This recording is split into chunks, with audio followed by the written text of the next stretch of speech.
दिल्ली विधानसभा के बजट सत्र का आज तीसरा दिन संपन्न हुआ है। इस वक्त हमारे साथ बात करने के लिए भाजपा के विधायक अजय महावर जी मौजूद हैं। गोंडा से विधायक हैं, ये उनसे बात करते हैं। सर, कई सारे मुद्दे आज भी उठाए गए और आज भी कहीं ना कहीं आरोप प्रत्यारोप हमें दिखता रहा।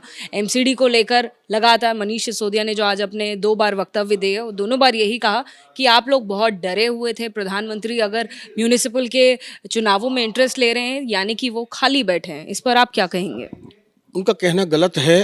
आज आम आदमी पार्टी की दिल्ली की सरकार की डिस्क्रिमिनेशन ऑफ पॉलिटिक्स सौतेले व्यवहार के कारण ही आज ये दिन देखने को पड़ा है। चौथे वित्त आयोग का भी पूरा पैसा नहीं दिया, पांचवें वित्त आयोग का नहीं दिया, छठे वित्त आयोग का नहीं दिया। हर तरह से निगम को पंगु बनाने का काम किया और जो रीसेटलमेंट कॉलोनीज और अनऑथराइज्ड कॉलोनीज जिसकी सफाई की व्यवस्था दिल्ली सरकार के हाथ में है, 2018 से अब तक उन कर्मचारियों को वेतन का पैसा दिल्ली सरकार ने रिलीज नहीं किया। वो निगम का गला घोंटना चाहती थी और जब अजीज आ गए, परेशान हो गए, तब जाकर केंद्र ने दिल्ली के हित में इसको यूनिफाइड करने का फैसला लिया। फैसला उचित है और पिछले 10 वर्षों के लंबे अनुभव और इस 5 साल की नकारात्मक सोच वाली सरकार के समस्या के कारण इसको एक करने का फैसला लिया, क्योंकि साउथ की दिल्ली के पास पैसे की कोई दिक्कत नहीं थी, लेकिन नॉर्थ स्ट्रगल कर रहा था और ईडीएमसी तो बहुत ही गरीब था। उनका कहना है ये भी था कि आरोप जो लगातार नगमों के ऊपर लगाए गए हैं वो ये भी हैं कि चाहे आज पैसा नहीं था लेकिन कल एकीकरण करने से भी पैसा नहीं होगा।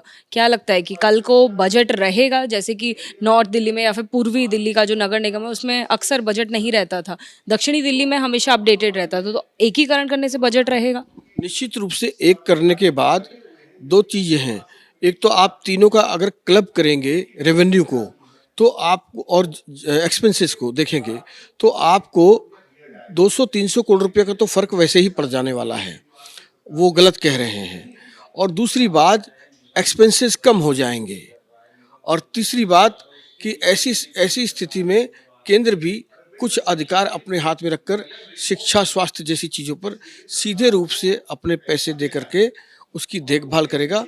मुझे लगता है कि आज जो बात इन्होंने सदन में कही है कि हम एमसीडी के नाते कटोरा लेकर भीख मांगते हैं उनके पास, उन्हें शर्म आनी चाहिए कि जिन्होंने पंजाब में अभी अभी सरकार बनाई है, बड़े लंबे लंबे वादे किए हैं, अभी साल 2 साल में जनता उन्हें बताएगी वो क्या करने प्रधानमंत्री के पास वहाँ के मुख्यमंत्री गए थे। क्या वो कटोरा लेके भीख मांगने गए थे? इस प्रकार की हास्यास्पद बातें वो करते हैं, घटिया बातें करते हैं। आज एमसीडी के लिए कटोरा भीख मांगने के लिए बात हम पर कर रहे हैं, कल वो उनके भगवंत मान पर लागू हो रही थी जो वो प्रधानमंत्री के आगे 50,000 करोड़ रुपया पर साल अपने वादों को पूरा करने के लिए मांग रहे थे। सर, वो एनिमल रिफॉर्म का आपका कौन सा जो टॉपिक है उसके बारे में थोड़ी और जानकारी हमारे दर्शकों को दीजिए, जिसके बारे में मनीष सिसोदिया ने लगातार सभा में वक्तव्य में अपनी बात रखी है और कहीं ना कहीं व्यंग भी किया है। मुझे नहीं पता वो क्या कह रहे थे, पर उनके शब्द घटिया थे, निम्न स्तर के थे।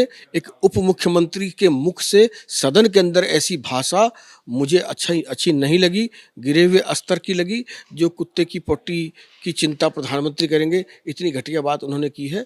वो दिल्ली की जनता की चिंता कर रहे हैं और यहाँ के एनिमल्स के लिए, यहाँ के लोगों के लिए, मार्केट्स के लिए, और जहाँ ज़्यादा भीड़ भाड़ वाला इलाका है वहाँ पर किस प्रकार साफ सफाई, यूरिनल टॉयलेट्स वगैरह हों, इसकी चिंता की बात प्रधानमंत्री ने और होम मिनिस्ट्री ने इस बिल में की है, जिसको वो अन्य रूप से कह रहे थे।